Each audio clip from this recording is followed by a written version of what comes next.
మరొకసారి అందరికీ వందనాలు. మనం గమనించినట్టయితే నిజంగా భూ సంబంధమైన రీతిగా మనము జీవించినంత కాలము భ్రమపడే జీవితం జీవిస్తున్నామేమో గమనిద్దాం.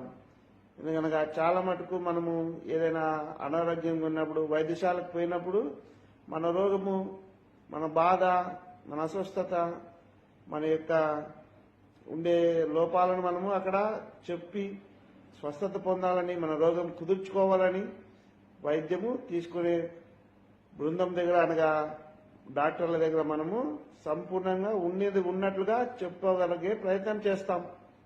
ఉన్నది ఉన్నట్లుగా వాళ్ళ ముందర మనము చూపించుకుంటాం ఆరోగ్యము బాగుపడాలని. అయితే మనం గమనించినట్లయితే ఆత్మీయంగా మాత్రము మనము చాలా మటుకు వేషధారణంగా ఉంటాం. మనం వెళ్ళే మందిరాలలో, మనం వెళ్ళే ఆత్మీయ స్థలాలలోనే మన భక్తి కనపడుతుందే కానీ భూమి మీద ఎక్కడ కూడా మనం భక్తులమనే సాక్ష్యము లేని వారంగానే ఉంటాం. ఎవరైనా కానీ మన మతం మారాలనే చెప్పగలరు కానీ మన మనసు మారింది, మన బుద్ధి మారిందనే సాక్ష్యము ఇప్పటికి కూడా మన విషయమై ఎవరు సాక్ష్యము చెప్పలేని వారంగా ఉంటారు.